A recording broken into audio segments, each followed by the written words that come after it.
have to return. God bless you for the work you are doing. Amen. For showcasing the work others are doing. For the world to know. Some of us want to do some things or our things on the quiet.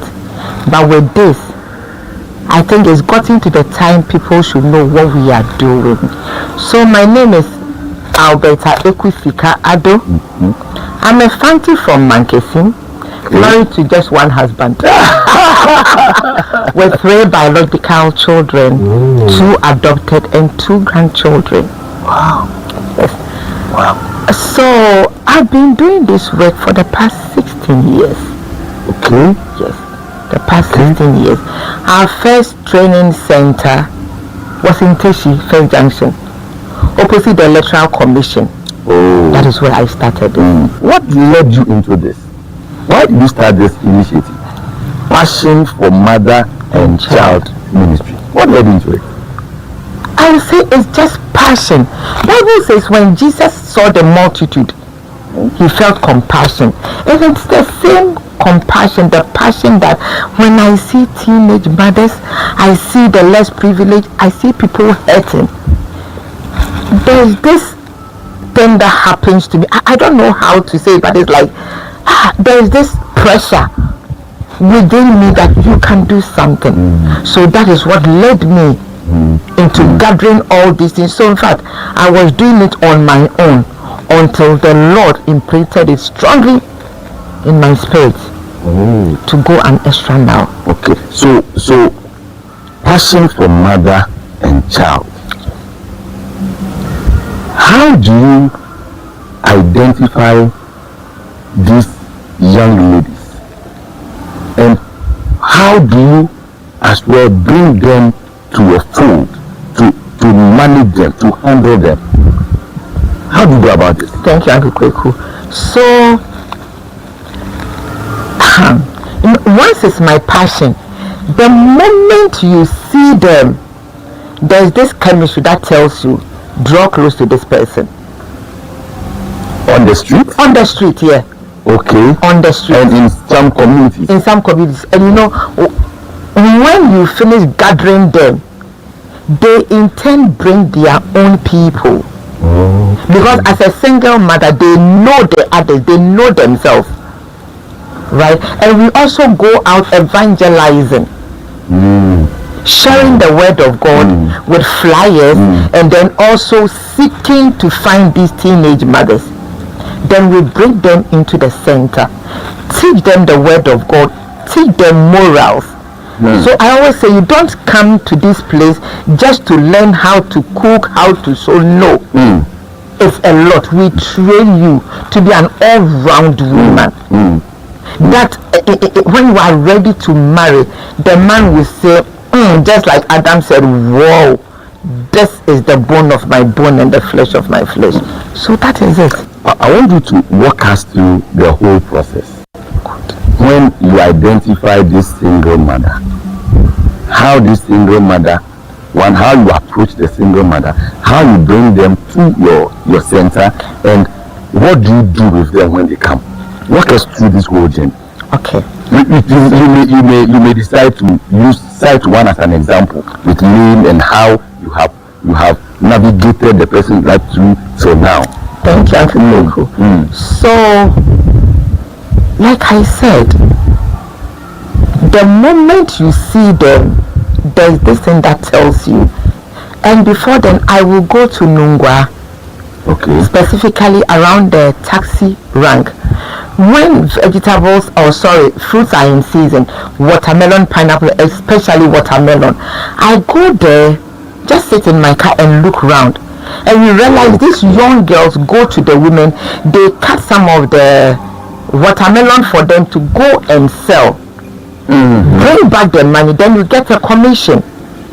So what I went to do, I get close, ask how much they are selling the watermelons for. So I buy some. Assuming it's 10 cedis, I buy about 4 or 5. So this is for you. Go sell. Now the money, the capital becomes yours, the profit becomes yours. Now you are not going to sell and give the money to somebody for her to give you a commission. Now it's all yours. We've set you up. so you can intend take care of your dependents. So that one was just you do it and then you just go your way. But I take their numbers and I follow up to know how they are faring, how the business is going, and how well they are managing that little seed. Exactly. Okay. Right. So it happened, and one day I was actually at home watching TBN. Then I heard a voice that said, "Change the channel." I looked back and, in fact, I was alone at home. Okay. At that time. So change the channel. Who could this be? There was nobody. Like immediately, I recognized that voice, that still small voice. So I picked the remote and changed it. Changed the first one, says change. So now it was like I was doing things under instruction. I kept changing. Then I landed on a particular station. Charlie, they were having some Chinese Nigerian movies, so I just stopped there. And the voice came, change the channel. I kept changing. Then it landed on Metro TV. All I heard was Amanyaneba, 19-year-old girl, came to Accra from Winneba to seek for greener pasture. But she was abused, got pregnant, and had a child. And the voice again said, go for her. I'm like, go for who? This is TV. Says, go for her. I immediately called one of my kids. I don't know how they did it, but they... Not to cut, by then, had you started engaging single mothers and giving this support already? I had started my own way. Okay. And the first instruction had come that I should get up and go to Teshi to look for a place. Specifically First Junction. Wow.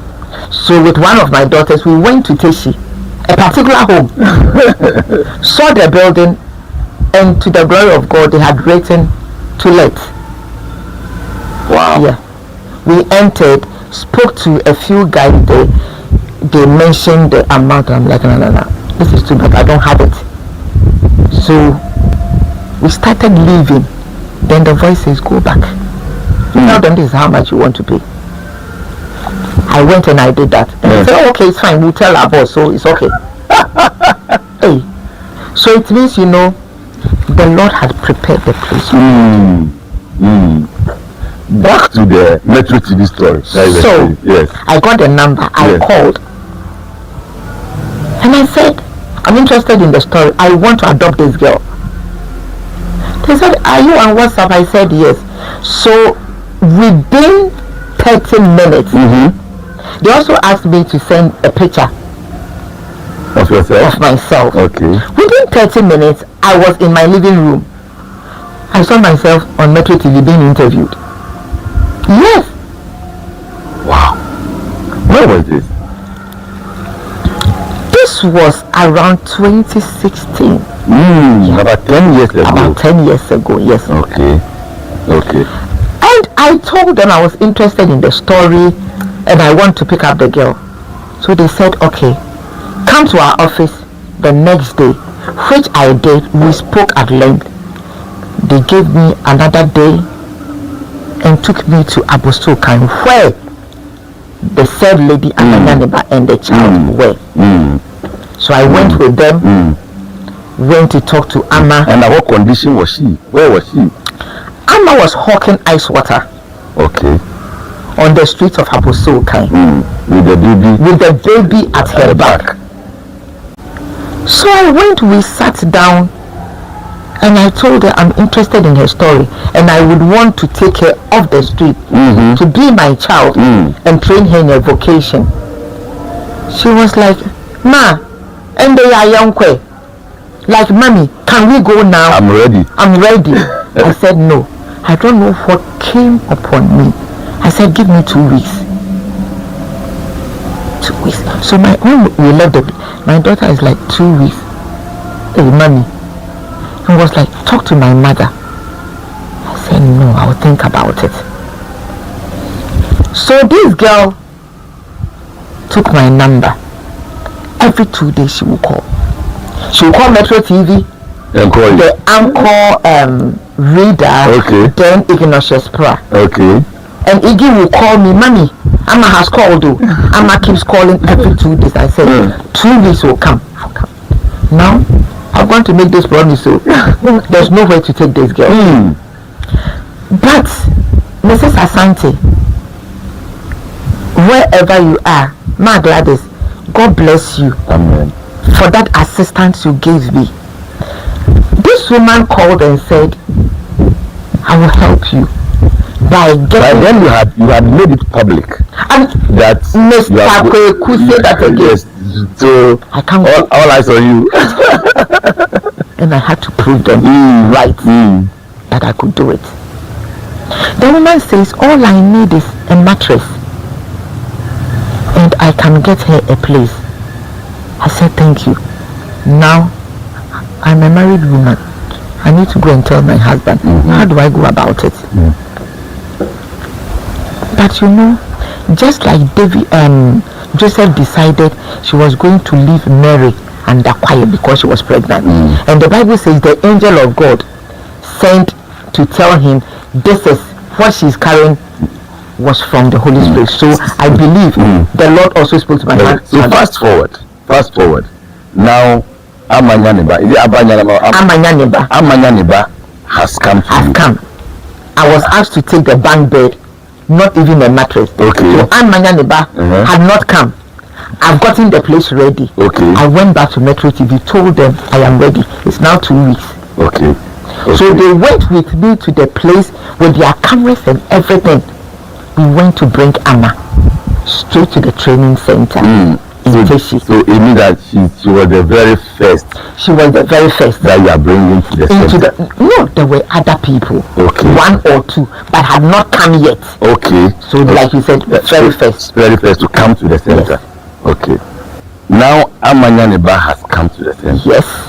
What did you take her to? What did you do with her?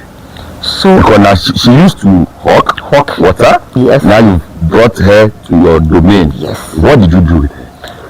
we started counseling her to take that mentality of being by the roadside.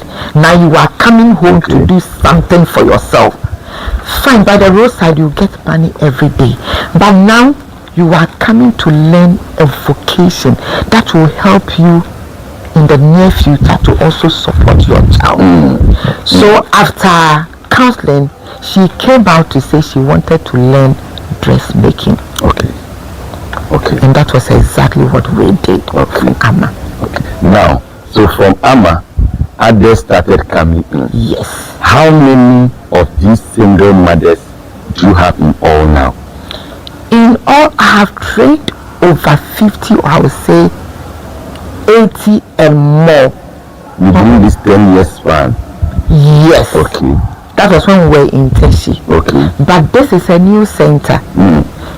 And we invited the new girls here on the 1st of October. So here we have just 10 girls starting this program. Okay. But we have trained over 50 girls already. Are you able to trace these people, these young single mothers that you've trained? Are you able to make follow-ups on them to see their current condition and what they are doing with their lives? Yes, I do. Children? I do. Gloria was one of them, but Gloria was not a single mom. She happened to be a part of the program.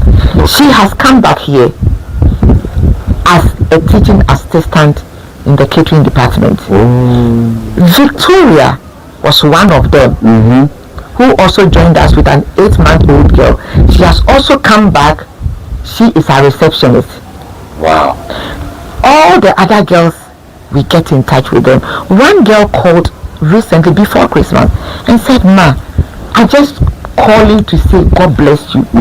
My mom is aged. My mom is sick. But because of the training you gave me, I am able to take care of my mother. I have a shop. I have girls that I'm also training." And what she said, "Mommy, God bless you. Amen. God bless you." I see. And that alone gladdens my heart. So how many departments do you have in the center, the training center? We have 4 at the moment. Okay. We have cosmetology class, We have the hairdressing class, we have the dressmaking class, and we have the catering class. Okay.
Are you able to work with other institutions so that when your mother, the single mothers graduate from your center, you are able to connect them to some institution to absorb them?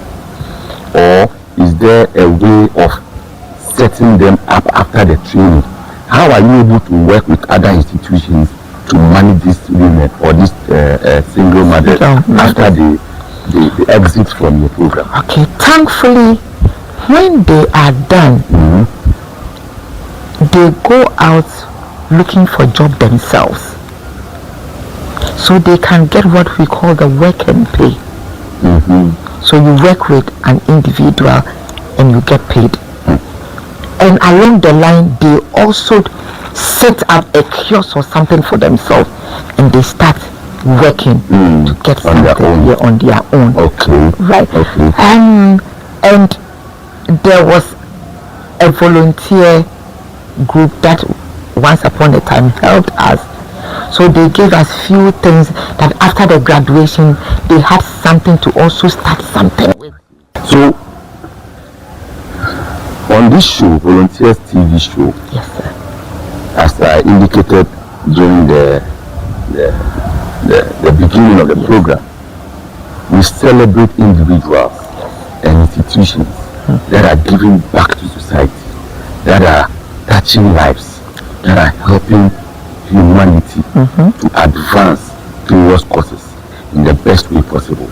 And you are one of such wonderful people doing what you are doing. Thank you. But I want us to delve a bit deeper into what leads these single mothers into the state they find themselves in. What do you think are some of the causes of that challenge, and how do you think we can manage it? Thank you.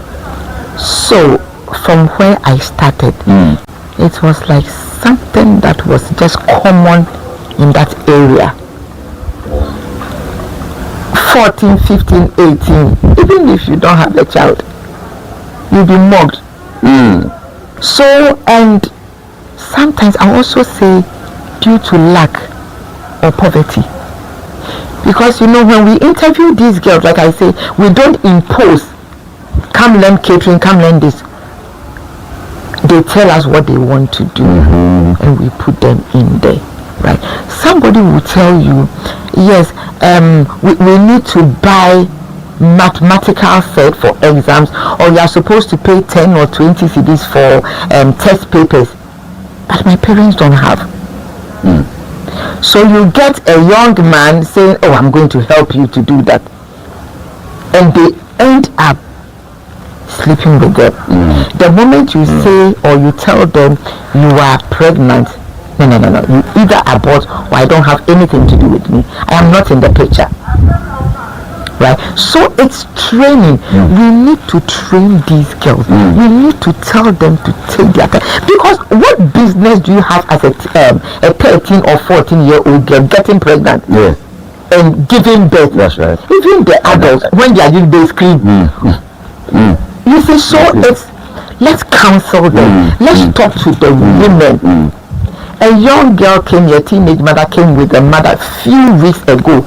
Uncle Kweku, I will say, or you can easily tell, the mother herself, not the single mother, the mother herself needs counseling. What role do you think government can play in this? And of course, civil society. I think we need to continue with the education. It is the education. Continue engaging young ladies in various institutions. Yes. And also, parents, parenting. It's number one. Because if you are not able to do it, you are leaving it with the teacher to do. How many hours or minutes does the teacher have with the child? But as a parent, you are there in the house with your child. Talk to them. Tell them the dangers of getting pregnant early. The STDs, the disease, the sick. Talk to them. But we don't. I don't know if we are shy or afraid of our children. But they are our future. Right? We need to do something. How sustainable is passion for mother and child ministry and your training center? How sustainable is it? We keep advising. We keep talking to them. In fact, here every day I remind them, you've given birth to 1, 2 already. Don't go into it. These men have sweet tongue, sweet words. Look at your previous situation.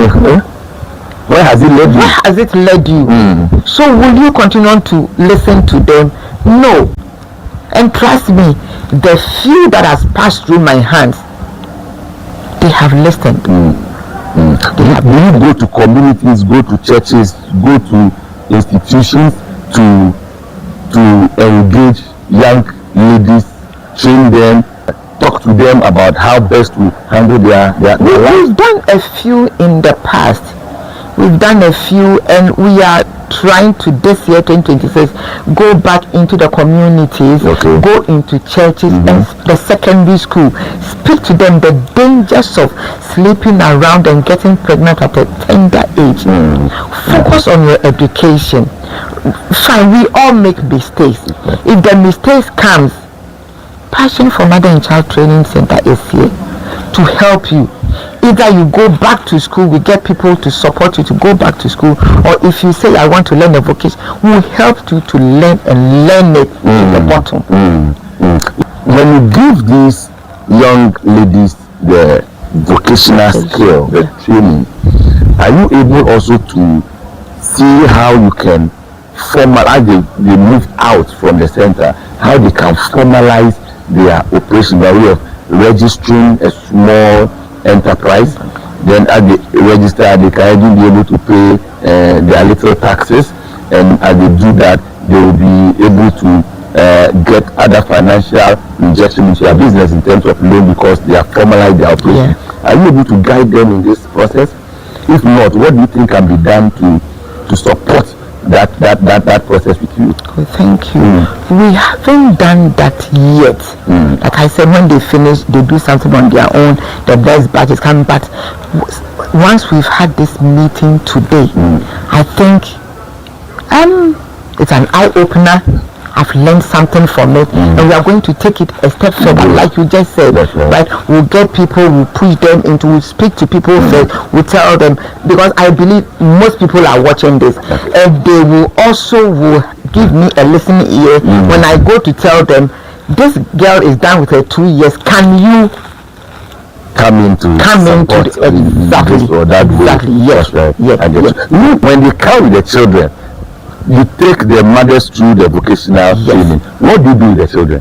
What plans do you have for the children? What plans? Do you do with them? The plans I have, before the kids will be with me, the children will be with me. Okay. We play, we sang 1, 2, 3 ABC, which some of them don't even know. So if it's time for a mother to breastfeed the child, they come to the office, they breastfeed, and then go. Before then, they were taking them to the classroom, but I realized no, it wasn't helping. The kids rather disturbed the mothers. But in this new training center, we have a facility upstairs for the kids, well furnished. Good. So that the mother will have the peace to learn while the kids are also at their learning. All of this that you are doing, and these young ladies that you bring to the center, do you charge them anything for the trainings you are giving them, especially those that you are doing the vocational skills, hairdressing, catering, and all of that? What do you charge them? Thank you, Uncle Kweku. I don't take anything from them. No school fees. Like you go to a place going to learn, let's say hairdressing, and they charge you 20,000 blah blah. No, I don't do that. It is absolutely free. It is free. What you do is you buy a form, 50 Ghana cedis. You buy your uniform, what you saw them wearing. And the Friday were 50 Ghana cedis. That is what you buy. And the entire 2 years training is absolutely free. So what you also buy, we have, if I'm using the hairdressing as an example, everything that will help you to wash your hair and everything, it is free on the school. But assuming you, a student, Ekusika, do a practical on Uncle Kweku, you bring a certain lotion or something for yourself, clean it for somebody. But whatever for the whole 2 years, it is on the school. I don't take school fees from anybody. Do you accept working? Can somebody work in to fix the hair and Yes. Can somebody work in and have fashion, like to stitch your dresses? Yes. These ones are open. It's open. So the students are given the opportunity to do that. Even better their skills. Yes, because if we don't, remember we need to sustain this project. Sustainability is key. Exactly. It's very so key. We do that so the money we use to sustain the place and also to feed the girl. Let me ask this question. Are you still open to receive more young ladies? The place is ready to receive. So more young ladies can come. Please come. Oh, please come. If you watch this video and you know of any young lady, please ask them. We should bring them. Please ask them to bring them. Bring, I'm ready for them. It is my ministry. I'm ready for them. Beautiful. Yeah. I would like to get your final words to our viewers, to stakeholders, as we all look forward to building the Ghana we want, the society that we all be proud of. This single mother issue among teenagers has become a major challenge. What will be your final words and how best to manage these situations and how we can build a better society devoid of all of these challenges? Thank you, Uncle Kweku. So, dear viewers, let's together train our children. Let's speak to them. Tell them the dangers of teenage pregnancy. Government cannot do it alone. You train yours, I train mine. I am always here. As you watch and you see what I'm doing, come help me so that we can all together build this and bring a transformation into the lives of these single mothers. Thank you. Wow. Viewers, we've been talking to Mrs. Alberta Akusika-Addo, the founder and president of Passion for Mother and Child Ministry. This is an awesome work Madam is doing, and we want to thank you very much and commend you for the great work you are doing for humanity, for Ghana, and for the entire world. More grease to your elbow. Thank you. We look forward to having more of you moving forward. Thank you very much. Viewers, I remain your host, Stephen Ekudako. See you same time next week. Bye for now.